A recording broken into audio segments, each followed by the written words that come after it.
നാമത്തിന് മഹത്വമുണ്ടാകട്ടെ. ഈ സന്ധ്യയിൽ ഈ വാത്സല്യമുള്ള ഭവനത്തിൽ സഭയായിട്ട് നമുക്കായിരിക്കാൻ കർത്താവ് കൃപ ചെയ്തു. അതോർത്ത് ദൈവത്തെ സ്തുതിക്കുന്നു. അല്പസമയത്തെ ചിന്തയ്ക്കായിട്ട് സഭാപ്രസംഗങ്ങളുടെ പുസ്തകം 12-ാം അധ്യായം 13-ാമത്തെ വാക്യം വായിക്കുകയാണ്. സഭാപ്രസംഗങ്ങളുടെ പുസ്തകം 12-ാം അധ്യായം 13-ാമത്തെ വാക്യത്തിൽ വായിച്ച് സഹായിക്കണം. ചുരുങ്ങിയ നിമിഷങ്ങളാണ് നമ്മുടെ മുമ്പാകെ ഉള്ളത്. നാം കേൾക്കുന്നതായ ദൈവത്തിൻ്റെ വചനം നമുക്ക് പ്രയോജനപ്പെടുവാൻ തക്കോണം ഇടയായിത്തീരണം. ആ നിലയിൽ നമുക്ക് ദൈവസന്നിധിയിലായിരിക്കാം. നമുക്ക് ആ വാക്യം ഒന്ന് വായിക്കാം. 13-ാമത്തെ വാക്യം. എല്ലാറ്റിൻ്റെയും താരം കേൾക്കുക, ദൈവത്തെ ഭയപ്പെട്ട് അവൻ്റെ കൽപ്പനകളെ പ്രമാണിക്കുക, അതാകുന്നു സകല മനുഷ്യർക്കും വേണ്ടത്. എല്ലാറ്റിൻ്റെയും സാരം കേൾക്കുക, ദൈവത്തെ ഭയപ്പെട്ട് അവൻ്റെ കൽപ്പനകളെ പ്രമാണിച്ചു കൊള്ളുക, അതാകുന്നു സകല മനുഷ്യർക്കും വേണ്ടത്. ജ്ഞാനികളിൽ ജ്ഞാനിയായിരിക്കുന്ന ശലോമോൻ ദൈവത്തിൻ്റെ ജ്ഞാനവും വിവരമൊക്കെ ഉൾക്കൊണ്ടുകൊണ്ട് അനുഗ്രഹീതമായ പ്രബോധനങ്ങൾ സദൃശവാക്യത്തിലും ഉത്തമഗീതത്തിലും സഭാപ്രസംഗിയുടെ പുസ്തകത്തിലൊക്കെ നമുക്ക് വായിക്കുവാനായിട്ട് ഇടയായിട്ട്. സ്വർഗത്തിലെ ദൈവം ഏതൊരു വ്യക്തികളിലൂടെയും ആഗ്രഹിക്കുന്നതായ കാര്യമെന്ന് പറയുന്നത് ദൈവത്തെ ഭയപ്പെടുക എന്നുള്ളതാണ്. ലോകത്തിൽ പല നിലയിലെ കടപ്പാടുകളും ഉത്തരവാദിത്വങ്ങളും നമുക്ക് കാണുവാനായിട്ട് കഴിയും. എന്നാൽ ആരെയും ഭയപ്പെടാനായിട്ട് ദൈവജനത്തിൽ നമുക്ക് കാണുന്നില്ല. പിന്നെ ഭയപ്പെടുന്നത് ദൈവത്തെ മാത്രമാണ്. ദൈവം പറഞ്ഞു, നിങ്ങൾ ദൈവത്തെ ഭയപ്പെട്ട് അവൻ്റെ കൽപ്പനകൾ പ്രമാണിച്ചു കൊള്ളണം, അതാകുന്നു സകല മനുഷ്യർക്കും വേണ്ടിയത്. നമ്മുടെ ക്രിസ്തീയ ജീവിതത്തിൽ ദൈവത്തെ ഭയപ്പെടുവാനും ദൈവത്തിൻ്റെ കൽപ്പനകൾ മുറുകെ പിടിക്കുവാനും ഇടയായി തീർന്നതാണ് നമ്മുടെ ജീവിതത്തിലെ ഏറ്റവും വലിയ ഭാഗ്യമെന്ന് പറയുന്നത്. ഈ വലിയനായ ദൈവത്തെ അറിയുവാനും അവൻ്റെ വചനങ്ങളൊക്കെ പ്രമാണിക്കുവാനും നമ്മുടെ ജീവിതത്തിൽ ദൈവം അവസരങ്ങളും അതിനുള്ളതായ സാധ്യതകളൊക്കെ ദൈവം നമുക്ക് വേണ്ടി ഒരുക്കിത്തരും. മനുഷ്യജീവിതമെന്ന് പറയുന്നത് ക്ഷണികമാണ്, താൽക്കാലികമായ ഒരു ജീവിതത്തിനുടമയാണ് മനുഷ്യൻ. 70 ഏറെയായാൽ 80, പിന്നീട് കഷ്ടതയും പ്രയാസവും പ്രതികൂലങ്ങളൊക്കെ ധാരാളം നമ്മുടെ ജീവിതത്തിൽ ദൈവം നൽകി തന്നിട്ടുണ്ട്. അതൊക്കെ നമ്മെ ഇല്ലായ്മ ചെയ്യുവാൻ വേണ്ടിയല്ല, നമ്മെ പരിശോധിക്കുവാൻ, കർത്താവിന് വേണ്ടി കൂടുതൽ പ്രയോജനകരമായ നിലയിൽ മുന്നോട്ട് ജീവിപ്പാനും കർത്താവിനെ ഭയപ്പെട്ട് അവൻ്റെ കൽപ്പനകളൊക്കെ മുറുകെ പിടിക്കുവാനും അതനുസരിക്കുവാനും അത് മുഖാന്തരം ദൈവനാമം മഹത്വമെടുക്കുവാനും സ്വർഗത്തിലെ ദൈവം നമ്മളിൽ നിന്ന് ആഗ്രഹിക്കുന്നു. പത്രോസിൻ്റെ 1-ാം ലേഖനം 2-ാം അധ്യായം 17-ാമത്തെ വാക്യം നമുക്കൊന്ന് വായിക്കാം. പത്രോസിൻ്റെ 1-ാം ലേഖനം 2-ാം അധ്യായം 17-ാമത്തെ വാക്യം ഒന്ന് വായിക്കാം.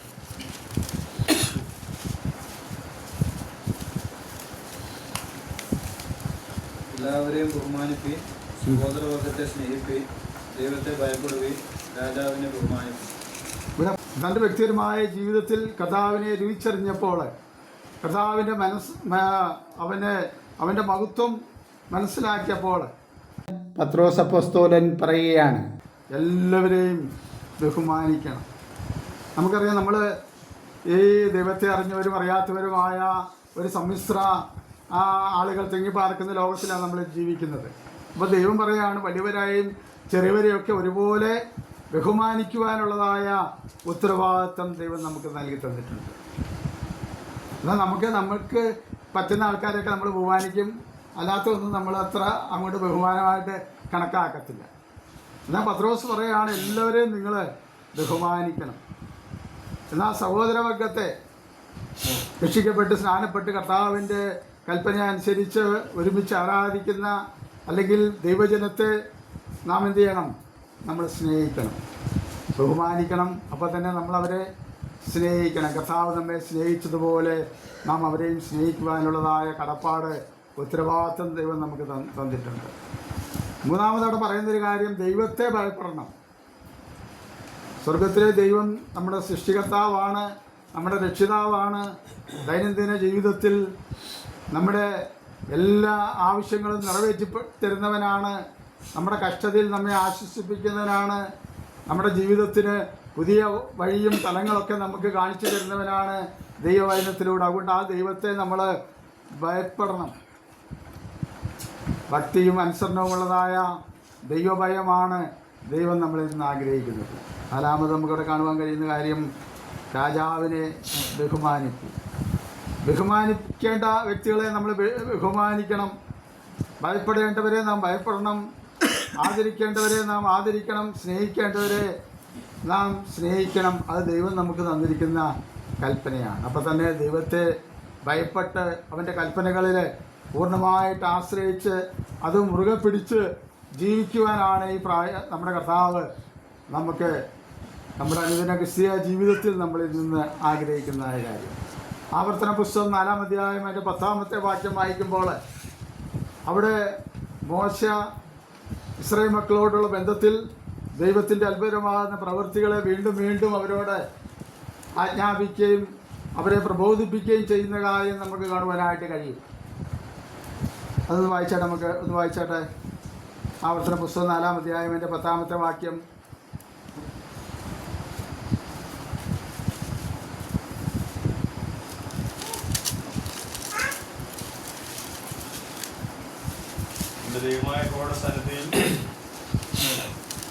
വിശേഷാൽ ഓരേബിൽ തന്നെ നിന്റെ ദൈവമായ യഹോവയുടെ സന്നിധിയിൽ നിന്ന ദിവസത്തിൽ ഉണ്ടായ കാര്യം മറക്കരുത്.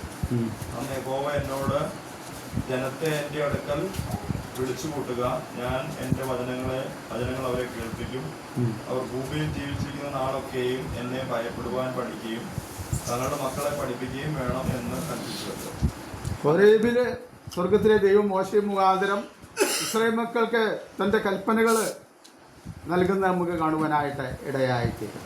എന്നാൽ മോശ വരുവാൻ താമസിച്ചപ്പോൾ ജനം ദൈവത്തെ കോപിപ്പിക്കുകയും വിഗ്രഹത്തെ ആരാധിക്കുകയും ചെയ്യുന്ന സംഭവങ്ങളൊക്കെ നമുക്ക് അവിടെ വായിക്കുവാനായിട്ട് ഇടയായിത്തീരും. പുറപ്പാട് പുസ്തകം 32-ാം അധ്യായത്തിൽ ആ കാര്യങ്ങളൊക്കെ മോശ ഇസ്രായേൽ മക്കളോട് വീണ്ടും ആവർത്തിച്ച് പറയുകയാണ്.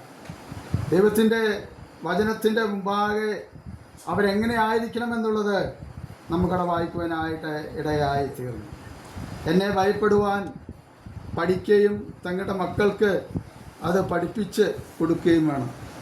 അപ്പം നമ്മുടെ ഉത്തരവാദിത്തമാണ് നാം അത് അനുസരിക്കണം. മാതാപിതാക്കന്മാർ ദൈവത്തെ ഭയപ്പെടുവാനും ദൈവത്തിൻ്റെ കൽപ്പനകൾ അനുസരിക്കുവാനും ഇടയായിത്തീരണം. അവരത് പ്രായോഗിക ജീവിതത്തിൽ മുന്നോട്ട് കൊണ്ടുപോകുമ്പോൾ അവരുടെ തലമുറയെയും അത് പഠിപ്പിക്കണം.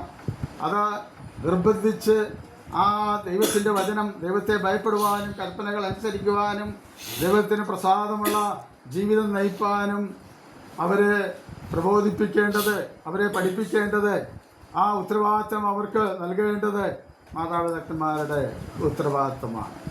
തലമുറകളത് ചെയ്യുവാനായിട്ട് തയ്യാറാകാത്തത് മുഖാന്തരം നമുക്കറിയാം 20 വയസ്സിന് മേൽപോട്ട് പ്രായമുള്ള ഇസ്രായേൽ ജനം മുഴുവനും മരുഭൂമിയിൽ പട്ടുപോകുവാനായിട്ട് ഇടയായിത്തീർന്നു.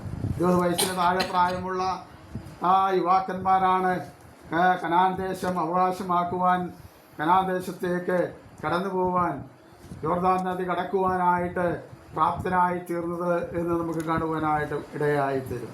പ്രിയമുള്ളവരെ, നമ്മുടെ പ്രത്യാശ എന്ന് ഉള്ളത് വലുതാണ്. നമ്മുടെ ആഗ്രഹങ്ങൾ വലുതാണ്.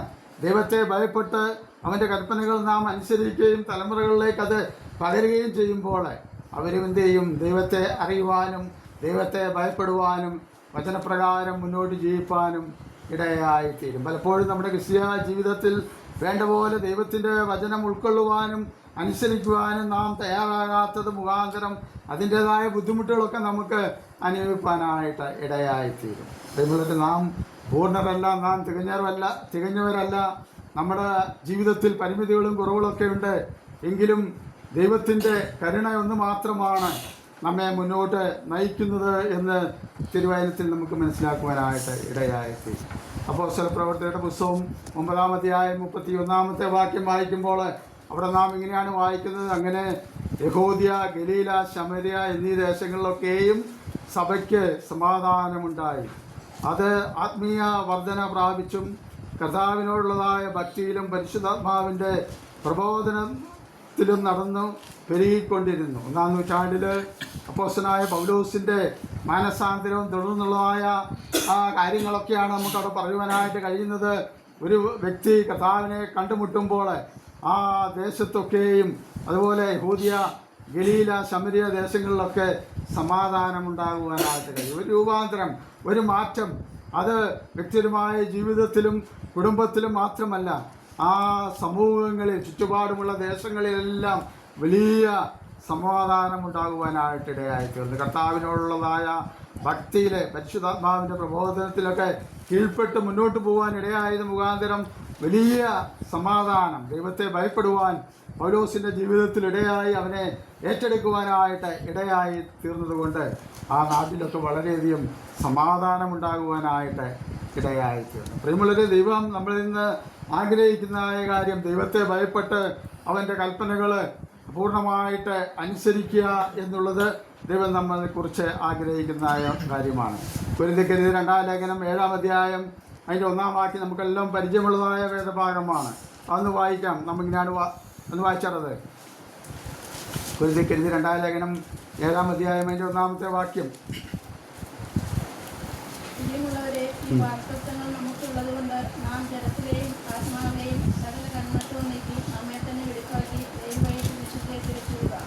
അപ്പോസ്തലനായ പൗലോസ് കൊരിന്ത്യരിലുള്ളതായ ദൈവജനത്തെ പ്രബോധിപ്പിക്കുമ്പോൾ 6-ാം അധ്യായത്തിൽ അവർ വിശുദ്ധിയെ കാത്തുകൊണ്ട് പ്രായോഗിക ജീവിതം എങ്ങനെയായിരിക്കണം എന്നുള്ളതൊക്കെ വളരെ വ്യക്തമാക്കി പറഞ്ഞതിന് ശേഷം 7-ാം അധ്യായത്തിൻ്റെ 1-ാം വാക്യത്തിലേക്ക് കടന്നു വരുമ്പോൾ പൗലോസ് പറയുകയാണ്, പ്രിയമുള്ളവരെ, ഈ വാഗ്ദത്തങ്ങൾ നമുക്കുള്ളത് കൊണ്ട് നാം ജഡത്തിലെയും ആത്മാവിലെയും സകല കന്മഷവും നീക്കി നമ്മെ തന്നെ വെടിപ്പാക്കി ദൈവഭയത്തിൽ വിശുദ്ധിയെ തികയ്ക്കണം. പ്രിയമുള്ളവരെ, നമ്മുടെ ആത്മാവിൻ്റെ രക്ഷ മാത്രമാണ് സാധിച്ചത്. നമ്മുടെ ശരീരം എപ്പോഴും പാപത്തിനധീനമായ, പാപത്തിൻ്റെ സാന്നിധ്യമുള്ള ഒരു ശരീരത്തിലാണ് നാം ജീവിക്കുന്നത്. എന്നാൽ പാപത്തിൻ്റെ സാന്നിധ്യത്തിലും പാപത്തിൻ്റെ ശക്തിയിൽ നിന്നുള്ളതായ പൂർണ്ണമായ ഒരു വിടുതൽ പ്രാപിക്കുന്നത് കർത്താവിൻ്റെ പ്രത്യക്ഷതയിലാണ് എന്നുള്ളത് നമുക്കറിയാം. നമ്മൾ ഈ ലോകത്തിൽ ജീവിക്കുമ്പോൾ ഈ ശരീരം എപ്പോഴും ദൈവത്തോട് മത്സരിക്കുന്ന ഒരനുഭവം നമുക്ക് കാണുവാനായിട്ട് കഴിയും. ദൈവവചനത്തിന് എപ്പോഴും വിരുദ്ധമായി പാപത്തിൻ്റെ പ്രവൃത്തികൾക്കൊക്കെ താല്പര്യം കാണിക്കുന്ന ഒരു ശരീരത്തിലായി. ഈ ശരീരത്തിന് ഇതുവരെ രൂപാന്തരം സംഭവിച്ചിട്ടില്ല. എന്നാൽ ദൈവം തന്ന ആത്മാവിനാണ് നിത്യമായ രക്ഷ ലഭിക്കുവാനായിട്ട് ഇടയായിത്തീർന്നത്. എന്നാൽ നമ്മുടെ അനുദിന ക്രിസ്തീയ ജീവിതത്തിൽ ഒരു ദൈവപൈതൽ പാപത്തോടുള്ള ബന്ധത്തിൽ ഒരു വേർപാടിൻ്റെ അനുഭവത്തിലൂടെ ജീവിച്ച്, വിശുദ്ധിയോടും വേർപാടോടും കൂടെ ജീവിച്ച് ദൈവത്തെ പ്രസാദിപ്പിച്ച് ദൈവം വാഗ്ദത്തം ചെയ്ത പുതിയ ഒരു ശരീരത്തിന് വേണ്ടി വളരെ താല്പര്യത്തോടെ നിൽക്കുന്ന അല്ലെങ്കിൽ ജീവിക്കുന്ന, തുടർമാനമായി ജീവിക്കുന്ന ഒരനുഭവം നമുക്ക് കാണുവാനായിട്ട് ഇടയായിത്തീരും. അതുകൊണ്ട് ജഡത്തിലെയും ആത്മാവിലെയും എല്ലാവിധമായ പരിമിതികളും കുറവുകളൊക്കെ മാറ്റി വെടിപ്പാക്കി ദൈവഭയത്തിൽ വിശുദ്ധിയെ തികച്ചുകൊണ്ടുള്ളതായ ഒരു ജീവിതം ദൈവം നമ്മളിൽ നിന്ന് ആഗ്രഹിക്കുന്നു. അപ്പോൾ ദൈവം പരിശുദ്ധനായ ദൈവമാണ്.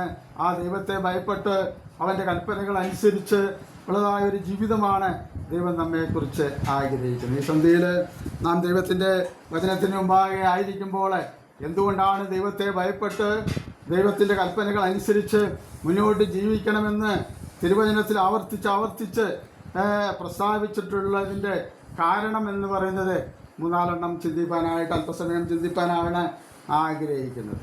ഒന്നാമത് നമുക്ക് ചിന്തിപ്പാനായിട്ട് ഇടയായിത്തീരും ദൈവത്തിൻ്റെ മഹിമ. ദൈവത്തെ ഭയപ്പെടുവാനും അവൻ്റെ കൽപ്പന അനുസരിക്കുവാനും മുഖാന്തരമായിരിക്കുന്നത് ദൈവത്തിൻ്റെ മഹത്വമാണ്, ദൈവത്തിൻ്റെ മഹിമയാണ് എന്ന് തിരുവചനത്തിൽ നമുക്ക് കാണുവാനായിട്ട് കഴിയും. ആവർത്തന പുസ്തകം 10-ാം അധ്യായം 17 മുതൽ 20 വരെയുള്ളതായ വാക്യങ്ങൾ വായിക്കുമ്പോൾ അവിടെ മോശ ദൈവത്തിൻ്റെ അരുളപ്പാടുകൾ ഇസ്രായേൽ മക്കളോട് അറിയിക്കുന്നത് നമുക്ക് കാണുവാനായിട്ട് കഴിയും. അവിടെ ഇങ്ങനെയാണ് വായിക്കുന്നത്: നിങ്ങളുടെ ദൈവമായ യഹോവ ദൈവാദി ദൈവവും കർത്താവുമായി വല്ലഭനും ഭയങ്കരനുമായ മഹാദൈവമല്ലോ. അപ്പോൾ ദൈവത്തെ നാം ഭയപ്പെടുവാനും അവൻ്റെ കൽപ്പനകൾ പൂർണ്ണമായിട്ട് അനുസരിക്കുവാനുമുള്ളതിൻ്റെ ഒരു കാരണമെന്ന് പറയുന്നത് നമ്മുടെ ദൈവം വല്ലഭനും ഭയങ്കരനുമായ മഹാദൈവമാണ്. ഭയങ്കരൻ എന്ന് പറഞ്ഞാൽ ഭയത്തെ കരങ്ങളിൽ വഹിക്കുന്നതായ വലിയവനായ ദൈവം. അവനാണ് ഭയപ്പെടുവാൻ യോഗ്യൻ. അവൻ ഉന്നതനും ഉയർന്നിരിക്കുന്നവനും ശാശ്വതവാസിയുമായ ദൈവമാണ്. സകല മഹിത്വത്തിനും സകല മഹിമയ്ക്കും യോഗ്യനായവൻ നമ്മുടെ കർത്താവായ യേശുക്രിസ്തുവാണ്, അല്ലെങ്കിൽ പിതാവായ ദൈവമാണ് എന്ന് നമുക്ക് കാണുവാനായിട്ട് കഴിയും. അതുകൊണ്ട് ഈ ദൈവത്തിൻ്റെ മഹത്വം എന്താണ്, അവൻ്റെ മഹിമ എന്താണെന്ന് മനസ്സിലാക്കി അവൻ്റെ ഭയപ്പെടുവാനും അവൻ്റെ കൽപ്പനകൾ അനുസരിക്കുവാനും നാം ബാധ്യസ്ഥരാണ്. 19-ാം സങ്കീർത്തനത്തിൽ നമ്മളിങ്ങനെയാണ് വായിക്കുന്നത്: ആകാശം ദൈവത്തിൻ്റെ മഹത്വത്തെ വർണ്ണിക്കുന്നു, ആകാശവിധാനം അവൻ്റെ കൈവേലയെ പ്രസിദ്ധമാക്കുന്നു. ദൈവത്തിൻ്റെ അത്ഭുതമാകുന്ന പ്രവൃത്തികൾ ആകാശത്തിലും ഭൂമിയിലും നിറഞ്ഞു നിൽക്കുന്നു. അത് നമുക്ക് വിവിധ നിരകളിൽ വായിക്കുവാനും ചിന്തിക്കാനും ഇടയായിട്ട് തീരും. പ്രിയമുള്ളവരെ, ആകാശത്തിലും ഭൂമിയിലും സമുദ്രത്തിലും ദൈവത്തിൻ്റെ അത്ഭുതമാകുന്ന പ്രവർത്തികൾ നമുക്ക് കാണുവാനായിട്ട് ഇടയായിത്തീരും. അതുകൊണ്ട് ആ ദൈവം മഹത്വവാനായ ദൈവമായതുകൊണ്ട് അവനെ ഭയപ്പെടുവാനും അവൻ്റെ കൽപ്പനകൾ അനുസരിക്കുവാനും ഇടയായിത്തീരണം. നമ്മളിൽ നിന്ന് ദൈവം ആഗ്രഹിക്കുന്നത് അത്ഭുതവും അതിശയമായിട്ട് ദൈവം നമ്മെ സൃഷ്ടിച്ചു. നമ്മളുള്ള ബന്ധത്തിൽ തന്നെ ദൈവത്തിൻ്റെ അത്ഭുതമാകുന്ന പ്രവൃത്തികൾ നമുക്ക് കാണുവാനായിട്ട് ഇടയായിത്തീരും. നമ്മളിൽ നന്മ വസിക്കുന്നില്ല, തിന്മയാണ് വസിക്കുന്നത്. എന്നാൽ സ്വർഗത്തിലെ ദൈവം നമ്മുടെ തിന്മയൊന്നും കണക്കിടാതെ ദൈവത്തിൻ്റെ മുൻപാകെ നമ്മെ തന്നെ പകരുമ്പോൾ, നാം ദൈവത്തോട് പ്രാർത്ഥിക്കുമ്പോൾ, ദൈവത്തോട് യാചിക്കുമ്പോൾ, ദൈവത്തെ മഹത്വപ്പെടുത്തുമ്പോൾ ദൈവം നമ്മുടെ ജീവിതത്തിൽ വലിയ അനുഗ്രഹങ്ങളും നന്മകളും തരുന്നത് നമുക്ക് കാണുവാനായിട്ട് ഇടയായിത്തീരും. സകല മഹത്വത്തിനും യോഗ്യൻ സ്വർഗത്തിലെ ദൈവമാണ്. ആ ദൈവം അവനെ ആരാധിക്കുവാൻ, അവനെ മഹത്വപ്പെടുത്തുവാൻ, അവൻ്റെ വചനങ്ങൾ മുറുകെ പിടിക്കുവാൻ ദൈവം നമ്മളിൽ നിന്ന് ആഗ്രഹിക്കുന്ന വിശുദ്ധിയോടും വേർപാടോടും കൂടി ജീവിക്കുക എന്നുള്ളത് സ്വർഗത്തിലെ ദൈവം നമ്മെക്കുറിച്ച് ആഗ്രഹിക്കുന്ന കാര്യമാണ്. ദൈവത്തിൻ്റെ മഹത്വം ഏറ്റവും ഉന്നതമാണ്. അവൻ്റെ മഹത്വം മനസ്സിലാക്കി നാം മുന്നോട്ട് ജീവിക്കണം. ദൈവത്തിൻ്റെ മഹത്വം നമ്മൾ മനസ്സിലാക്കുന്നത് ദൈവത്തിൻ്റെ വചനത്തിലൂടെയാണ്. അദ്ദേഹത്തിൻ്റെ വചനം നാം വായിക്കുമ്പോൾ അത്ഭുതകരമാകുന്ന അവൻ്റെ വെളിപ്പാടുകൾ നമുക്ക് ദൈവം നൽകിത്തരും. അത് ദൈവത്തിൻ്റെ പരിശുദ്ധാത്മാവ് നമുക്ക് വിവേചിച്ചു തരും. അത് ദൈവത്തിൻ്റെ മർമ്മങ്ങൾ, ദൈവം നമ്മളെക്കുറിച്ച് ആഗ്രഹിക്കുന്ന കാര്യങ്ങൾ, ദൈവത്തിൻ്റെ അനുഗ്രഹങ്ങളും നന്മകളൊക്കെ പ്രാപിക്കാനുള്ളതായ ഏക മാർഗമെന്ന് പറയുന്നത് ദൈവത്തെ ഭയപ്പെട്ട് അവൻ്റെ കൽപ്പനകൾ ചോദ്യം ചെയ്യാതെ അനുസരിക്കുക എന്നുള്ളതാണ്. ഇസ്രായേൽ ദൈവത്തിൻ്റെ നന്മകളും അനുഗ്രഹങ്ങളൊന്നും വേണ്ട നിലയിൽ ഉൾക്കൊള്ളുവാനായിട്ട് അവർക്ക് സാധിച്ചില്ല.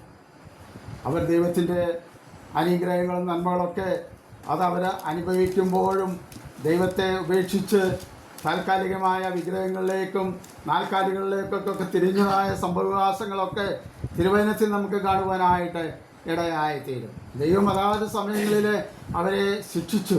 അവരെ ബാലശിക്ഷയിലും പത്യോപദേശത്തിലൊക്കെ ദൈവം അവരെ നടത്തി. പക്ഷേ ദൈവം അവരെ ഒരിക്കലും തള്ളിക്കളഞ്ഞില്ല. പിന്നെയും ദൈവത്തോട് നിലവിളിക്കുമ്പോൾ, ദൈവത്തോട് പരിമിതികളെ ഏറ്റുപറയുമ്പോൾ, ദൈവത്തിൻ്റെ മഹത്വം അവർ പിന്നെയും ഘോഷിക്കുമ്പോൾ ദൈവം അവരുടെ ജീവിതത്തിൻ്റെ പരിമിതികളെല്ലാം ക്ഷമിച്ച് പൂർവാധികം നന്മയോടും അനുഗ്രഹത്തോടും കൂടെ അവരോട് കൂടെ വസിക്കുന്ന ദൈവത്തിൻ്റെ മഹത്വം നമുക്ക് കാണുവാനായിട്ട് ഇടയായിത്തീരും. രണ്ടാമതായിട്ട് നമുക്ക് ചിന്തിക്കാനായിട്ട് കഴിയുന്ന കാര്യം, ദൈവം തൻ്റെ മക്കളോടുള്ള ബന്ധത്തിൽ ചെയ്യുന്നതായ നന്മകൾ അനവധിയാണ്. എങ്കിലും ആ നന്മകളൊന്നും പലപ്പോഴും ദൈവത്തെ ഭയപ്പെടുവാനോ അവൻ്റെ അനുഗ്രഹങ്ങൾ അത് ഉൾക്കൊള്ളുവാനൊന്നും മനുഷ്യനങ്ങോട്ട് സമ്മതിച്ചു കൊടുക്കുന്നത് നമുക്ക് കാണുവാനായിട്ട് കഴിയുകയില്ല. ശമൂവേലിൻ്റെ 1 ശമൂവേൽ 12-ാം അധ്യായം അതിൻ്റെ 24-ാമത്തെ വാക്യം നമുക്കൊന്ന് വായിക്കാം. ശമൂവേലിൻ്റെ 1-ാം പുസ്തകം 12-ാം അധ്യായം 24-ാമത്തെ വാക്യം.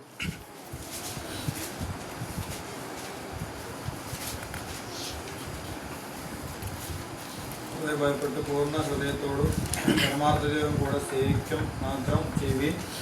അവൻ നിങ്ങൾക്ക് എത്ര വലിയ കാര്യം ചെയ്തിരിക്കുന്നു എന്ന് ഓർത്തുകൊള്ളു. നമുക്കറിയാം, ശമൂവേലിൻ്റെ 1-ാം പുസ്തകത്തിൽ 11-ാം അധ്യായം നമ്മൾ വായിക്കുമ്പോൾ ഇസ്രായേൽ മക്കളെ ദൈവത്തെ ഉപേക്ഷിച്ച് ജാതികളുടെ ഉള്ളതുപോലെ ഒരു രാജാവിനെ ഞങ്ങൾക്ക് വായിച്ചു തരണമെന്നുള്ളതായ വലിയ ആവശ്യകത ശമൂവേൽ പ്രവാചകൻ്റെ മുമ്പാകെ നിൽക്കുമ്പോൾ ശമൂവേൽ പറയുന്നതായ വാക്കുകളാണ്. യഹോവയെ ഭയപ്പെട്ട് പൂർണ്ണ ഹൃദയത്തോടും പരമാർത്ഥതയോടും കൂടെ സേവിക്കുക മാത്രം ചെയ്യുക. അവൻ നിങ്ങൾക്ക് എത്ര വലിയ കാര്യം ചെയ്തിരിക്കുന്നു. ഇസ്രായേൽ ബന്ധത്തിൽ അവരുടെ യുദ്ധങ്ങൾ സ്വർഗത്തിലെ ദൈവം നടത്തി. ശത്രുക്കളെ അവിടെ മുൻപാകെ ഓടുമാറാക്കി. എത്രയോ അത്ഭുതങ്ങളാണ് സ്വർഗത്തിലെ ദൈവം ഇസ്രായേൽ മക്കൾക്ക് വേണ്ടി ചെയ്യുവാനായിട്ട് ഇടയായി തീർന്നു. അവൻ നിങ്ങൾക്ക് എത്ര വലിയ കാര്യം ചെയ്തിരിക്കുന്നു. തൻ്റെ ജനമായിരിക്കുന്ന ഇസ്രായേലിനെ തിരഞ്ഞെടുത്തു എന്ന് മാത്രമല്ല, അവരുടെ ജീവിതത്തിൽ അപാകതകളൊക്കെ ഉണ്ടായപ്പോൾ അതൊന്നും കണക്കിടാതെ അവരെ ചേർത്ത് നിർത്തുന്ന ദൈവത്തിൻ്റെ പ്രത്യേകത നമുക്ക് കാണുവാനായിട്ട് കഴിയും. എത്ര വലിയ കാര്യമാണ്. ലോകത്തിൽ ഒരിക്കലും ഒരു വ്യക്തിക്കും ചെയ്യുവാൻ കഴിയാത്ത കാര്യങ്ങൾ, ഒരു ശക്തിക്കും ചെയ്യുവാൻ കഴിയാത്ത കാര്യങ്ങൾ ദൈവം തൻ്റെ ജനമായിരിക്കുന്ന ഇസ്രായേൽ മക്കൾക്ക് ചെയ്യുവാനായിട്ട് ഇടയായി തീർന്നു. പ്രിയമുള്ളവരെ, അവൻ ചെയ്ത നന്മ മാത്രം ഓർക്കുക. ആ നന്മ ഓർത്താൽ മാത്രം മതി ദൈവത്തെ ഭയപ്പെടുവാനും അവൻ്റെ കൽപ്പനകൾ അനുസരിക്കുവാനും. നമ്മുടെ ക്രിസ്തീയ ജീവിതം ധന്യമായി തീരണം. ദൈവം നമ്മളിൽ നിന്ന് ആഗ്രഹിക്കുന്നത് ദൈവത്തെ ഭയപ്പെട്ട് അവൻ്റെ കൽപ്പനകൾ അനുസരിക്കുക. നമ്മുടെ ജീവിതത്തിൻ്റെ അവസ്ഥകളിൽ മാറ്റമുണ്ടാക്കുന്നത്, അനുഗ്രഹങ്ങൾ നൽകുന്നത്, നമ്മുടെ ആവശ്യങ്ങളുടെ മുഖത്ത് അത് സാധ്യമാക്കി തരുന്നത് സ്വർഗത്തിലെ ദൈവമാണ്. മനുഷ്യരാൽ അസാധ്യമായത് ദൈവത്താൽ സാധ്യമാണ്. പ്രിയമുള്ളവരെ, കഴിഞ്ഞ നാളുകളിലേക്ക് നാം ഒന്ന് തിരിഞ്ഞു നോക്കുമ്പോൾ നമ്മുടെ ക്രിസ്തീയ ജീവിതത്തിൽ ദൈവം ചെയ്തിരിക്കുന്ന നന്മകൾ എണ്ണിയാൽ നമുക്ക് തീരുകയില്ല. അത്രമാത്രം ദൈവം നമ്മെ നടത്തി. നമുക്കിങ്ങനെ പറയാനായിട്ട് സാധിക്കും, ഒന്നുമില്ലായ്മയിൽ നിന്ന് എല്ലാം ഉള്ളവരാക്കി തീർത്തത് സ്വർഗത്തിലെ ദൈവമാണ്. ദൈവം നമ്മുടെ കുറവുകളും പരിമിതികളൊന്നും കണക്കെടുത്തില്ല. നമ്മൾ ദൈവത്തോട് കാണിക്കുന്ന അവനോട് മത്സരിക്കുന്ന, അവനോട് പിറുപിറുക്കുന്ന, അവൻ്റെ അത്ഭുതകരമായ പ്രവൃത്തികളെ ചോദ്യം ചെയ്യുന്ന നമ്മുടെ ജീവിതത്തിൽ ഒരു പ്രതിസന്ധി ഉണ്ടാകുമ്പം നമ്മൾ ദൈവത്തോട് ചോദിക്കും, ദൈവമേ, എന്തുകൊണ്ടാണ് എൻ്റെ ജീവിതത്തിൽ ഇങ്ങനെയൊക്കെ ഉണ്ടായത്? ഇങ്ങനെയൊക്കെ അനുഭവിക്കാനായിട്ട് ഇടയായിത്തീരുന്നതിൻ്റെ കാരണം എന്താണ്? അതൊക്കെ നാം ദൈവത്തോട് ചോദിച്ച് ദൈവത്തെ കോപിപ്പിക്കുന്ന അനുഭവമൊക്കെ നമ്മുടെ ജീവിതത്തിലുണ്ട്. എന്നാൽ സ്വർഗത്തിലെ ദൈവം നമ്മോട് കരുണ കാണിക്കുന്നു, നമ്മെ തള്ളിക്കളയുന്നില്ല, നമ്മെ ഉപേക്ഷിക്കുന്നില്ല. ദൈവത്തിൻ്റെ വചനങ്ങൾ നമ്മുടെ ജീവിതത്തിൽ അത് അക്ഷരം പ്രതി നിറവേറ്റി ദൈവം നന്മ ചെയ്യുന്ന വ്യക്തിത്വമാണെന്നുള്ളത് നമ്മുടെ മുമ്പാകെ ദൈവം തെളിയിക്കുന്നത് നമുക്ക് കാണുവാനായിട്ട് കഴിയും. റോമാലേഖനം 8-ാം അധ്യായം അതിൻ്റെ 28-ാം വാക്യം നമ്മൾ വായിക്കുമ്പോൾ അവിടെ നമ്മളിങ്ങനെയാണ് വായിക്കുന്നത്, എന്നാൽ ദൈവത്തെ സ്നേഹിക്കുന്നവർക്ക്, നിർണയപ്രകാരം വിളിക്കപ്പെട്ടവർക്ക് തന്നെ സകലവും നന്മയ്ക്കായി കൂടി വ്യാപരിക്കുന്നു. ദൈവം നമ്മെ വിളിച്ച് വേർതിരിച്ച് ഈ മരുഭൂമിയാത്രയെ നിർത്തിയതിൻ്റെ ഉദ്ദേശം ദൈവത്തിൻ്റെ മഹത്വം നമ്മളിലൂടെ വെളിപ്പെടുത്തുവാനാണ്. പ്രതിസന്ധി ഉണ്ടാകാം, പ്രതികൂലങ്ങളുണ്ടാകാം, ആരും സഹായമില്ലാത്ത അവസ്ഥകൾ നമുക്കുണ്ടാക്കാം. എന്നാൽ ദൈവം തള്ളിക്കളയില്ല. അവൻ ലോകാവസാനത്തോളം എല്ലാ നാളും നമ്മോട് കൂടെ ഉണ്ട് എന്ന് നമുക്ക് മനസ്സിലാക്കുവാനായിട്ട് ഇടയായിത്തീരും. തെസ്സലോനിക്കർക്ക് 1-ാം ലേഖനം 5-ാം അധ്യായം 17-ാമത്തെ വാക്യം എന്ന് വായിച്ചാൽ,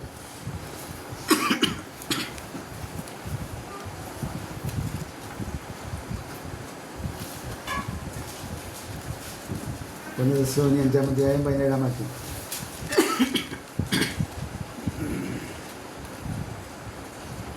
ഇടവിടാതെ പ്രാർത്ഥിക്കുന്നു, എല്ലാറ്റിനും സ്തോത്രം ചെയ്യും. ഇതല്ലോ നിങ്ങളെക്കുറിച്ച് ക്രിസ്തുയേശുവിൽ ദൈവേഷ്ടം. അപ്പോസ്തലനായ പൗലോസ് തെസ്സലോനിക്കയിലുള്ളതായ ദൈവജനത്തോട് പറയുന്നതിൻ്റെ കാര്യമാണ് എല്ലാറ്റിനും സ്തോത്രം ചെയ്യുക. ഇതല്ലോ നിങ്ങളെക്കുറിച്ച് ക്രിസ്തുയേശുവിൽ ദൈവേഷ്ടം. നമ്മുടെ ജീവിതത്തിൽ ഉയർച്ചയുണ്ടാകാം, താഴ്ചയുണ്ടാകാം. ഇതൊക്കെ ഉണ്ടാകുമ്പോൾ നിഗളിച്ചു പോകാതെ എല്ലാറ്റിനും സ്തോത്രം ചെയ്യുവാനായിട്ട് ഇടയായിത്തീരും. അതാണ് ഒരു ദൈവത്തിനെ കുറിച്ച് സ്വർഗത്തിലെ ദൈവം ആഗ്രഹിക്കുന്ന കാര്യം. ദൈവം നമ്മുടെ ജീവിതത്തിൽ ചെയ്ത നന്മകൾക്ക് എപ്പോഴും നന്ദിയുള്ള ഹൃദയം ദൈവത്തിൽ പകർന്നുകൊണ്ട് മുന്നോട്ട് ജയിപ്പാനായിട്ട് കർത്താവ് നമ്മെ സഹായിക്കട്ടെ. തിന്മയല്ല, നന്മ മാത്രം നമ്മൾ കണക്കിലെടുക്കും. പ്രിയമുള്ളവരെ, താഴ്ചകളൊക്കെ നമ്മുടെ ജീവിതത്തിലുണ്ട്. എന്നാൽ എന്നും ഒരു താഴ്ചയുടെ അനുഭവത്തിലേക്ക് വിടുന്നവനല്ല നമ്മുടെ ദൈവം. ഒരു താഴ്ചയുണ്ടെങ്കിൽ അതിന് ഒരു ഉയർച്ചയുമുണ്ട്. ദൈവസന്നിധിയിൽ നാം നിഗളിച്ചു പോകാതിരിക്കുവാൻ, ദൈവസന്നിധിയിൽ ദൈവത്തെ മറന്ന് ജീവിക്കുവാൻ ഇടയാകാതിരിക്കേണ്ടതിന് താഴ്ചയും തോൽവികളും പരാജയങ്ങളും നന്മകളും എല്ലാം സമ്മിശ്രമായിട്ട് ദൈവമക്കൾക്ക് നൽകി സ്വർഗത്തിലെ ദൈവം ഇതുവരെ നമ്മെ പരിപാലിച്ചു. മൂന്നാമതായിട്ട് നമുക്ക് ചിന്തിപ്പാനായിട്ട് കഴിയുന്നത് ദൈവത്തിൻ്റെ ക്ഷമയാണ്. പ്രിയമുള്ളവരെ, നമ്മുടെ ദൈവം ഭയപ്പെടുവാൻ യോഗ്യനാണ്. അതിൻ്റെ രേഖ കാരണമെന്ന് പറയുന്നത് ദൈവം ക്ഷമിക്കുന്നവനാണ്. പ്രിയമുള്ളവരെ, നമ്മുടെ ജീവിതത്തിൽ പരിമിതികളുണ്ട്, കുറവുകളുണ്ട്.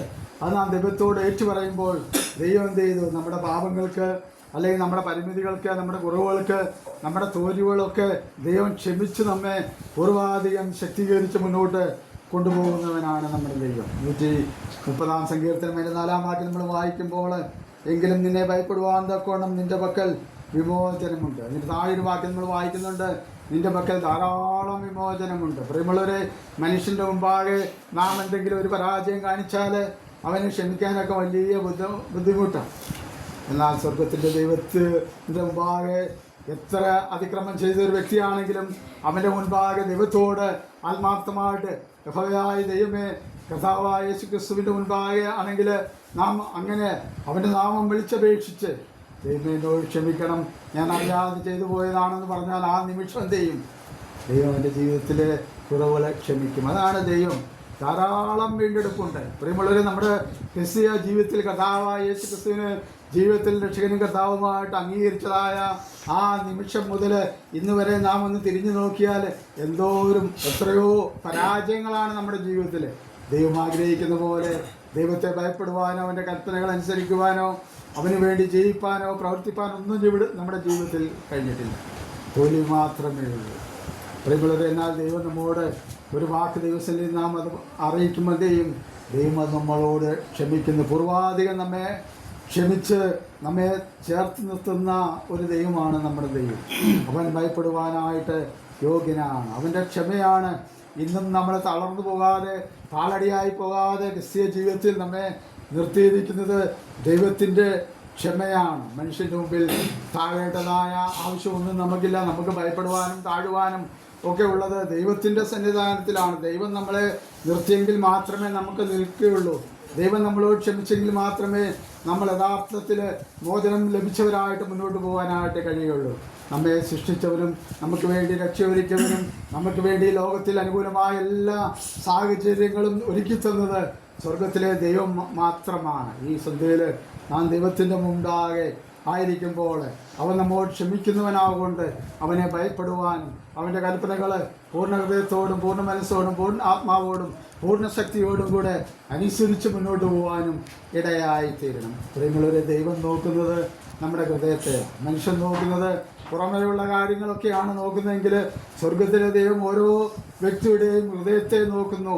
ആ മനുഷ്യൻ്റെ ഹൃദയത്തിൽ ദൈവത്തോടുള്ളതായ സ്നേഹം എത്രയാണ്, ഭക്തി എത്രയാണ്, ഭയം എത്രയാണ്, അത് ദൈവത്തിന് നന്നായിട്ട് അറിയാം. ദൈവത്തോട് അതൊന്നും പറഞ്ഞ് ബോധ്യപ്പെടുത്തേണ്ടതായ ആവശ്യമില്ല. ആദ്യം തന്നെ അവസാനവും അറിയുന്നതായ സ്വർഗത്തിലെ ദൈവം നമ്മെ ഇത്രത്തോളം നിലനിർത്തി. പ്രിയമുള്ളവരെ, കർത്താവിന് നന്ദിയുള്ള ഹൃദയം പകർന്നുകൊണ്ട് മുന്നോട്ട് ജീവിക്കുക എന്നുള്ളത് ദൈവം നമ്മെ കുറിച്ച് ആഗ്രഹിക്കുന്ന കാര്യമാണ്. കൊരിന്ത്യർക്കെഴുതിയ 2-ാം ലേഖനം 5-ാം അധ്യായം 19-ാം വാക്യം വായിക്കുമ്പോൾ നാം ഇങ്ങനെയാണ് അവിടെ വായിക്കുന്നത്. ദൈവം ലോകത്തിന് ലംഘനങ്ങളെ കണക്കിടാതെ ലോകത്തെ ക്രിസ്തുവിൽ തന്നോട് നിരപ്പിച്ചു പോകുന്നു. ഈ നിരപ്പിൻ്റെ വചനം ഞങ്ങളുടെ പക്കൽ വരമേൽപ്പിച്ചു. വരുമ്പോഴേ നമ്മെ നിരപ്പിൻ്റെ ശുശ്രൂഷയിലേക്ക് ദൈവം കൊണ്ടുവന്നു. ദൈവത്തോട് നമ്മെ നിരപ്പിച്ചു. ആ അനുഗ്രഹമായ ശുശ്രൂഷ നമ്മളിൽ തന്നിരിക്കുകയാണ്. ദൈവങ്ങളിലെ തമ്മിൽ നിരപ്പിൻ്റെ അനുഭവത്തിലൂടെ മുന്നോട്ട് പോവുക. ദൈവം ചെയ്തിരിക്കുന്നതായ നന്മകളോർത്ത് അവൻ്റെ ആ വലിയ ക്ഷമയോർത്ത് ദൈവം നമ്മളോട് കാണിക്കുന്ന ആ മഹാദയും കരുണയും ഓർത്ത് ദൈവസന്നിധിയിൽ നന്ദിയുള്ളവരായിട്ട് മുന്നോട്ട് ജീവിക്കുക എന്നുള്ളത് ദൈവം നമ്മെക്കുറിച്ച് ആഗ്രഹിക്കുന്ന കാര്യമാണ്. 4-മതായിട്ട് നമുക്കവിടെ ചിന്തിപ്പാൻ കഴിയുന്ന കാര്യം, ദൈവത്തെ ഭയപ്പെടുവാനുള്ളതായ കാരണമെന്ന് പറയുന്നത് ദൈവത്തിൻ്റെ വിശുദ്ധിയാണ്. ദൈവം പരിശുദ്ധനായ ദൈവമാണ്. തൻ്റെ വിശുദ്ധിയിലേക്കാണ് കർത്താവ് നമ്മെ വിളിച്ചത്. വെളിപ്പാട് പുസ്തകം 15-ാം അധ്യായം 4-ാമത്തെ വാക്യം വായിച്ചാൽ, വെളിപ്പാട് പുസ്തകം 15-ാം അധ്യായം 4-ാമത്തെ വാക്യം, ദൈവത്തിൻ്റെ വിശുദ്ധി, അവനെ ഭയപ്പെടുവാനും അവൻ്റെ കൽപ്പനകൾ പൂർണ്ണമായിട്ട് അനുസരിക്കുവാനും നമ്മളെ പ്രേരിപ്പിക്കുന്നത് സ്വർഗത്തിലെ ദൈവത്തിൻ്റെ വിശുദ്ധിയാണെന്ന് യോഹന്നാൻ വളരെ വ്യക്തമായിട്ട് വെളിപ്പാട് പുസ്തകത്തിൽ രേഖപ്പെടുത്തി നമുക്ക് തന്നിട്ടുണ്ട്. 15-ാം അധ്യായം 4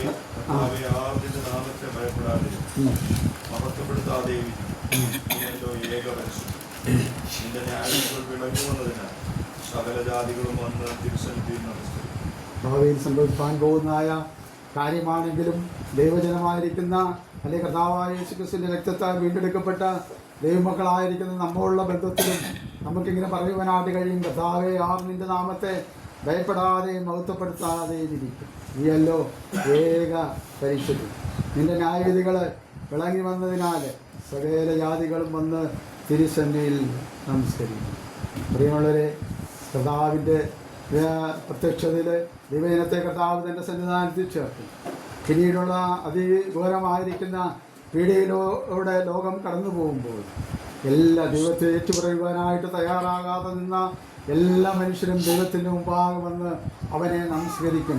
കർത്താവേ, നിൻ്റെ നാമത്തെ ഭയപ്പെടാതെ ഇരിക്കും.